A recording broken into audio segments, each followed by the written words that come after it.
Back to doctor NGR. సంతానం లేక బాధపడే వారికి సైడ్ ఎఫెక్ట్స్ లేకుండా ఆయుర్వేదం ద్వారా ఇచ్చే ట్రీట్మెంట్ గురించి తెలుసుకుందాం. వివాహిత స్త్రీలలో వధ్యత్వానికి కారణమవుతూ తద్వారా మానసిక క్షోభకు గురిచేసే ఈ ట్యూబల్ బ్లాక్స్ అనే సమస్యను అధిగమించడానికి ఆయుర్వేదంలో ఒక చక్కటి పరిష్కారంగా పంచకోల ఘృతం అని మనం చెప్పుకోవచ్చు. ముఖ్యంగా ఆయుర్వేద చికిత్సా సూత్రాలను ఆధారంగా చేసుకుని తయారు చేయబడిన ఈ ఘృతము పంచకోల ఘృతం. అది ఎలా అంటే శ్రోతశోధన చికిత్స అనేవి ఇలాంటి వాటిలో చేయాల్సి ఉంటుంది. ఆయుర్వేదంలో ట్యూబ్స్ లాంటి నిర్మాణాలన్నిటిని కూడా శ్రోతస్సులు అంటారు. వీటిలో ఏర్పడే అడ్డంకులను తొలగించడానికి చేసే చికిత్సను శ్రోతశోధనం అంటారు. శ్రోతసాం తద్విశోధనం. శ్రోతశోధనం అంటే శ్రోతస్సులను శుద్ధి చేసేది, ఆ అడ్డంకులను తొలగించే ట్రీట్మెంట్స్ని శ్రోతశోధన చికిత్స అంటారు. ఈ శోధన చికిత్సకు అనుగుణంగా తయారు చేసేది ఈ పంచకోల ఘృతం.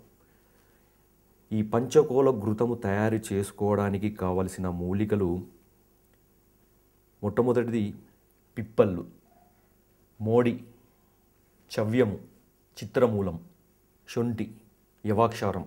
వీటన్నిటినీ విడివిడిగా 50 గ్రాముల మోతాదులో తీసుకుని వాటన్నిటినీ పొడి చేసి ఒక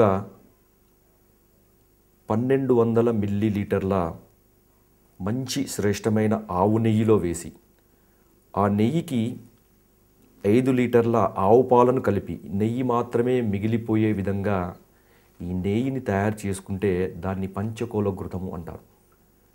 దీన్ని వాడే విధానం ఎలా అంటే 20 మిల్లీలీటర్ల ఈ పంచకోల ఘృతాన్ని ఒక అరకప్పు వేడి ఆవు పాలలో వేసుకుని ఉదయం పరగడుపున తీసుకుంటూ ఉండాలి. అదేవిధంగా రాత్రిపూట కూడా భోజనానికంటే ఒక గంట ముందు తీసుకుంటూ ఉండాలి. ఈ విధంగా 2 నుంచి ఒక 6 నెలల పాటు కనుక వాడుతూ ఉంటే ఈ ట్యూబల్ బ్లాక్స్ అనేవి ఓపెన్ అయ్యి తద్వారా ఈ అండం యొక్క ప్రయాణానికి ఎటువంటి అవరోధం లేకుండా అది స్పర్మటోజోవాతో కలిసిపోయి తద్వారా సంతానము కలిగే విధంగా ఈ పంచకోల ఘృతము మనకి చక్కగా ఉపయోగపడుతుంది.